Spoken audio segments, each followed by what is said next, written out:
Long videos చెప్పాను నేను మీకు ముందే. ఎందుకు చేయలేకపోయాను అనేది కూడా.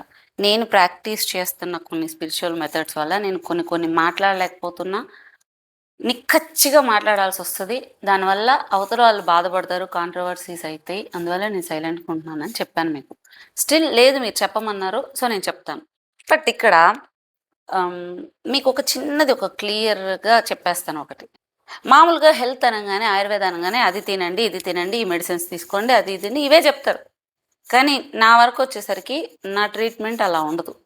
నేను 30 డేస్ ప్రోగ్రామ్ అని కూడా ఎందుకు పెట్టినానంటే, ఒక మనిషి ఆరోగ్యం మీద కాన్సంట్రేట్ చేయలేకపోతున్నాడు అంటే, ఇప్పుడున్న జనరేషన్ వేరు. ఫోన్‌లు ఎప్పుడైతే మన మన లైఫ్ మీద అథారిటీ ఒక తీసుకోవడం స్టార్ట్ చేసిందో, అంటే దాని హైప్ అనేది పెరిగిపోయిందో, ప్రతీదీ దాని మీద డిపెండెన్సీ అనేది పెరిగిపోయిందో, దాని ఆధిపత్యం పెరిగిపోయిందో, తెలియకుండా మనం దానికి లొంగిపోయినాం. డబ్బుకు లొంగి ఉండొచ్చు, ఎమోషన్స్‌కి లొంగి ఉండొచ్చు, ఫోన్‌కి లొంగి ఉండొచ్చు. ఏది అన్నీ గూడా రీసెంట్ లాస్ట్ 10 ఇయర్స్‌లో మాత్రం చాలా మారిపోయింది. దాన్ని బేస్ చేసుకుని హెల్త్ ప్రాబ్లమ్స్ వస్తున్నాయి. అది హార్మోనల్ ఇంబాలెన్స్ అవ్వచ్చు, యాంగ్జైటీ అవ్వచ్చు, గట్ హెల్త్ ఇష్యూస్ అవ్వచ్చు, ఏదైనా.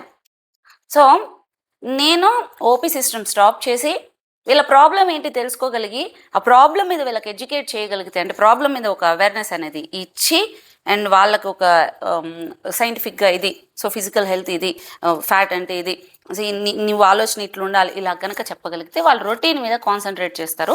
హెల్త్ ప్రాబ్లమ్స్ ప్రివెంట్ చేయగలుగుతాం. అండ్ వచ్చిన ప్రాబ్లమ్‌ని కూడా వీళ్ళు బ్యాలెన్స్ చేసుకోగలుగుతారు. హాస్పిటల్స్ చుట్టూ తిరగకుండా ఉండడానికి అనేది మెయిన్ కాన్సెప్ట్. సో, మనం 30 రోజులు అనేది ఇక్కడ ప్రోగ్రామ్ తీసుకుంటాం. ఏదో ఒక రోజు ఓపీలో ఇట్లొచ్చి, అవునా మీకు ఇది ఉందా? గ్యాస్ట్రైటిసా? ఇదిగో ఈ టాబ్లెట్ వాడు. అసలు ఆ గ్యాస్ట్రైటిస్ ఎందుకొచ్చింది? ఆళ్ళు నిద్రపోతున్నారో లేదో? ఎందుకు నిద్రపోవట్లేదు? లేదంటే ఏది పడితే అది ఓవర్ ఈటింగ్ ఉందేమో, లేదంటే టైంకి తినలేకపోతున్నారేమో, ఎందుకు చేయలేకపోతున్నారు? తెలియాలి కదా! సో, ఏదో సజెషన్ ఇచ్చి ఇంటికి పోయిన తర్వాత వాళ్ళకి నచ్చింది చేసి ఇట్లా కాకుండా వాళ్ళ ఆలోచన తీరు మారాలి. వాళ్ళ హెల్త్ మీద వాళ్ళకి, ఎవరికి వాళ్ళకి ఇష్టం కలగాలి అనే దానికి ఇక్కడ ఈ ప్రోగ్రామ్స్ ఉండేది. సో, ఇలా జరిగేటప్పుడు మనకి ఎట్లా అంటే రూట్ కాజ్ మీద ఎక్కువ కాన్సంట్రేషన్ ఉంటుంది. అసలు ఎందుకొచ్చింది ఈ ప్రాబ్లమ్? ఒక ఆటో ఇమ్యూన్ డిసీజ్ ఎందుకొచ్చింది? లేకుంటే వాళ్ళు ఒక రకమైన పానిక్ అటాక్స్ ఉన్నాయి. అసలు ఎందుకొచ్చింది? దీని మీదనే ఎక్కువ కాన్సంట్రేట్ చేస్తాం.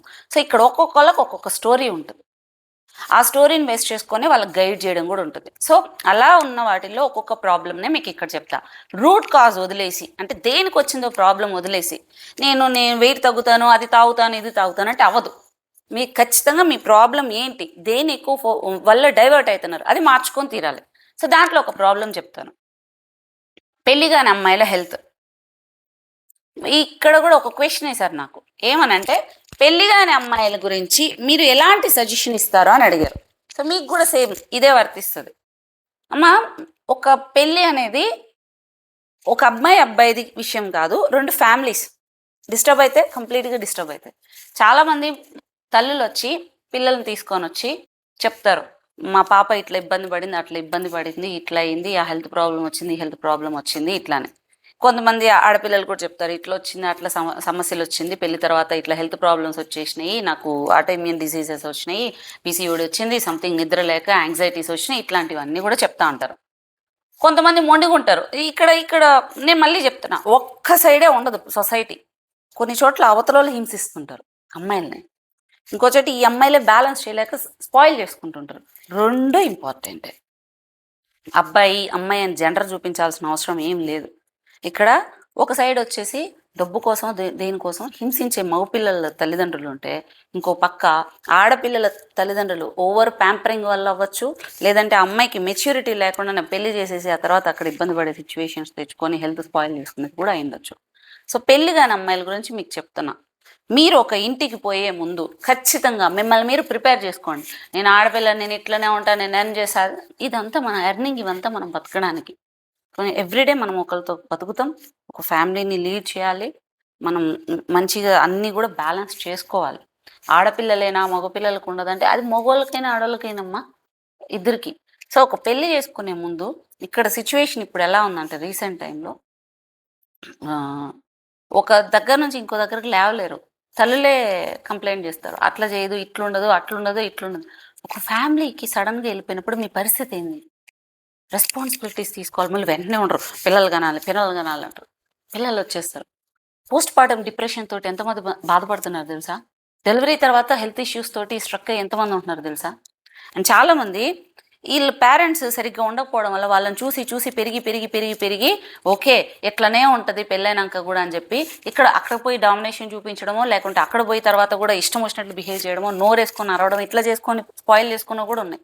అదృష్టం ఏందంటే నేనొకటి ఒకరు నా దగ్గరకొచ్చినప్పుడు నాకొక రన్ అయితది. నిజం చెప్తున్నారంటే నాకొక రన్ అయితది ఒక ఇమాజినేషన్. నాకదొక ప్లస్ పాయింట్ ఉంది. నేను చెప్తా. మీరు చెప్పేదానికి నాకిక్కడ నాన్ సింక్ అయితుంది హెల్త్‌కి. నిజం చెప్పండి. మేబీ ఇట్లా అయ్యుండొచ్చు. అవునా? అవును. ఏందంటే ఒక బిడ్డ అనేది పుట్టడం వల్ల ఏమైద్దంటే వాళ్ళకున్నంతలో పాపం ప్యాంపరింగ్ ఎక్కువ చేస్తారు. లేదు ఆ బిడ్డ ఏదన్నా ఉండకపోయినా కూడా ఇట్లా కాదు, అట్లా కాదని గట్టిగా కూడా చెప్పలేరు. దానివల్ల ఏమైతదంటే ఇక్కడ మన బిడ్డ మన ఇంటి దగ్గర ఉన్నంత వరకు బావుంటదమ్మా. ఇంకొక ఇంటికి పోయినప్పుడు అక్కడ లీడ్ తీసుకోవాలన్నప్పుడు అవ్వదు. ఇప్పుడు ఆటోమేటిక్‌గా అమ్మాయి స్ట్రెస్ తీసుకున్నప్పుడు ఏమైతది? ఆ అమ్మాయికి హెల్త్ ప్రాబ్లమ్స్ వస్తాయి. మన బిడ్డ అంటే మనకు ముద్దు. కానీ ఆ ఇంట్లో వాళ్ళు కూడా ఇబ్బంది పడతారు గదా! ఒకసారి ఇంటికి తీసుకొచ్చిన తర్వాత అయ్యో! ఇంక బావుంటది నా ఫ్యామిలీ కొత్తది అట్లా ఇట్లా అని వాళ్ళు కూడా ఎన్నో ఆశలు పెట్టుకుంటారు గదా! అది కూడా కొలాప్స్ అయినట్లే కదా! అటు సైడ్ కూడా ఆలోచించాలి. మన బిడ్డ గురించి మాత్రమే కాదు. సో దయచేసి మీ హెల్త్ ప్రాబ్లమ్స్ కొన్ని పెట్టుకున్నప్పుడు అవి సెటరేట్ చేసుకొని ఇంకొక దానికెళ్ళండి. ఒకవేళ లేదు ఇబ్బందుంది చెప్పండి ఓపెన్‌గా. ఇట్లుంది ప్రాబ్లమ్ ఇది సో అండ్ సో. మనం కలిసి వర్కౌట్ చేసుకుందాం. లేదు నేనిక్కడ మార్చుకుంటాను చెప్పండి. అండ్ రెండోదొచ్చేసి చిన్న చిన్న పిల్లలకు పెళ్ళిళ్ళు జేస్తారు. 18 ఏళ్ళు, 17 ఏండ్లు, 19 ఏండ్లు. ఆళ్ళొక ఏజ్‌కొచ్చేసరికి 40 ఏండ్లు, 35 ఏండ్లకొచ్చేసరికి ఓవర్ వెయిట్‌తో ఉండడమో, లేకుంటే అరిచి అరిచి పిల్లల్ని కొడుతూ ఉండడమో, లేకుంటే ప్రతిదానికి ఓవర్ థింకింగ్, యాంగ్జైటీ అయిపోవడమో, ఫ్యామిలీలని డిస్టర్బ్ చేసుకోవడమో. చాలా ఎర్లీగా పెళ్ళిళ్ళు చేసుకోవడం వల్ల. వాళ్ళని కూడా తప్పు పట్టడానికి లేదు. ఒక చిన్న ఏజ్ మంచిగా ఎంజాయ్ చేయాల్సిన ఏజ్ అప్పుడే ప్రపంచం చూస్తున్న ఏజ్ తప్పు చేస్తారో, ఇంకోటి చేస్తారో మీరు పెళ్లి చేసేస్తారు. లేకపోతే బాధ్యతలు వదిలించుకోవాలి పెళ్లి చేసేస్తారు. బాల్యం కదా! ఒక రకంగా చెప్పాలంటే అది.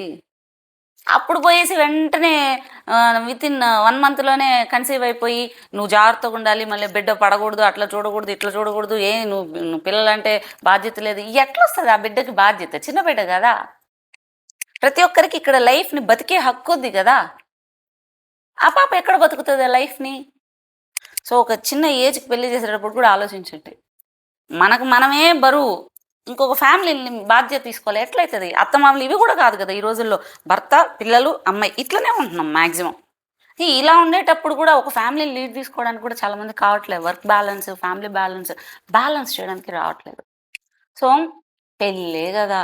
ఏముంది మంచిగుంటది. సెక్స్ ఇదంతా తర్వాత విషయం. చాలా మందికి సెక్స్ గూడా ఇంట్రెస్ట్ లేదు. ఇది అట్లా మాట్లాడుతున్నాను. నేను చెప్పినా నేను ముందే పచ్చిగా మాట్లాడేస్తాను మరి బాధపడతారని. కానీ నేను చెప్తున్నాను. చాలా మందికి ఇంట్రెస్ట్ కూడా రావట్లేదు. ఎందుకంటే సైకలాజికల్‌గా వాళ్ళు డ్రైన్ అయిపోతున్నారు. మెంటల్ ఎనర్జీ డ్రైన్ అయిపోవడం. దానివల్ల డివోర్స్‌లు కూడా ఉంటున్నాయి. ఇంకొక కేసు చెప్తా. ఒక అమ్మాయిని పాపం లెస్బియన్ అనుకోని కూడా హింసించినారు ఆ పిల్లని. లెస్బియన్ గాదు, ఏం కాదంటే ఆడవాళ్ళతోనే ఉందేమో, అందువల్ల డివోర్స్ అడుగుతుందేమో అని. కాదు. అమ్మాయికి వెంటనే పెళ్లి చేసేసారు చిన్నప్పుడే. భయానికి అమ్మాయి తాకనీయట్లేదు, కలవట్లేదు, ఏం లేదు. చివరికి ఏందంటే నాకసలు తాగడం నచ్చట్లేదు. నేను ఇట్లనే ఉంటా. ఏందిరా అని చూస్తే చిన్నప్పుడే ఆ అమ్మాయికి జరిగిన చైల్డ్ అబ్యూజ్.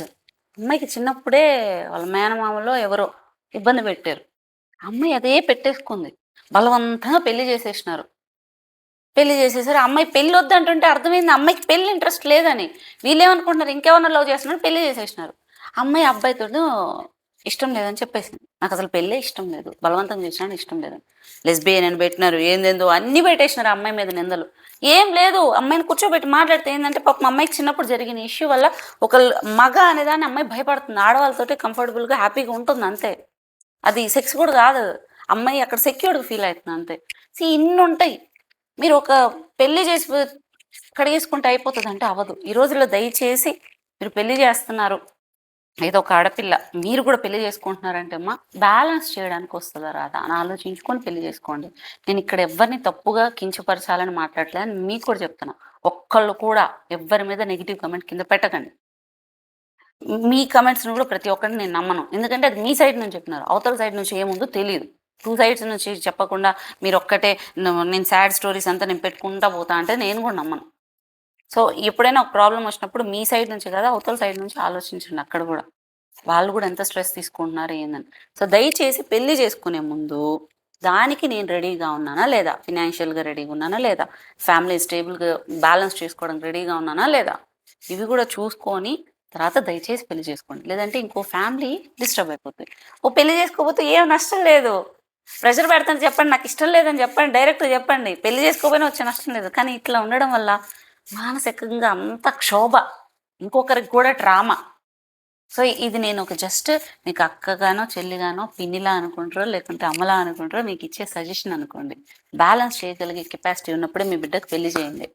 ఎంతమంది వెయిట్ లాస్ ట్రైనింగ్‌లో పెళ్లి చూపులంటే భయపడుతుంటారు. ఎందుకమ్మా భయపడుతున్నారంటే, అయ్యో మేడం వాళ్ళు ఎంత ట్రామా అంటే, ఎట్లున్నా నువ్వు పెళ్లి చేసేసుకుంటారు.